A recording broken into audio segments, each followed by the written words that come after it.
My name is Guy Weston. I'm the Executive Director of DC Care. DC Care is an HIV services organization in DC that provides emergency financial assistance, insurance premium assistance, and workforce development for people who work in the HIV field in this area. I got involved in HIV work 29 years ago at a volunteer meeting for the Philadelphia AIDS Task Force. I was a reporter for the Philadelphia Gay News. I went to the meeting just out of curiosity to see what it was all about. At that time, HIV was a new phenomenon. The term HIV hadn't even been coined yet. And it was a mysterious thing in the gay community. I just wanted to find out what it was all about. And after the meeting, I got offered a job.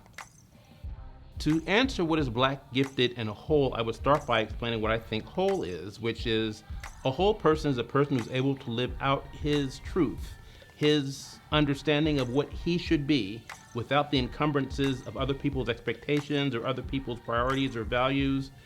And as Black gay people, very often we find ourselves trying to conform to values that really don't belong to us.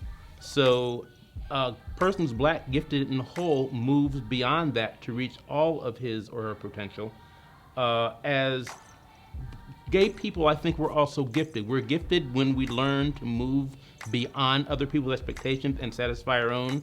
We also have gifts as gay people. I think we're gifted as artists, we're gifted as writers, we're gifted as politicians, we're gifted as advocates in ways I think that are unique to being Black and gay.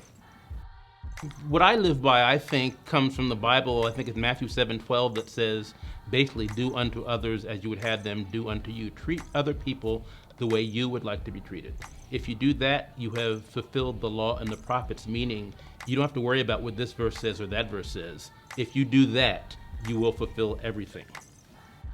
If I had the power to solve any problem in the world, what would that be? I think there are so many problems, it's hard to think about which one I would choose. But because of where I live in society, I would have to think about the HIV epidemic, the fact that we have the science to cure it, but somehow we have all the science and we don't know how to take it to the people. So it would have something to do with reorienting how we do things to respond to people's needs, the psychosocial needs that people have, rather than focusing only on science. I want my legacy to be that as a friend and as a community leader, he always tried to employ empathy first. As a teacher and as a writer, he always was entertaining and engaging. I wish my community would focus more on the fact that the glass is half full rather than complaining about why it's half empty. We have to acknowledge issues and problems on the one hand, but we need to celebrate the fact that we have a Black president.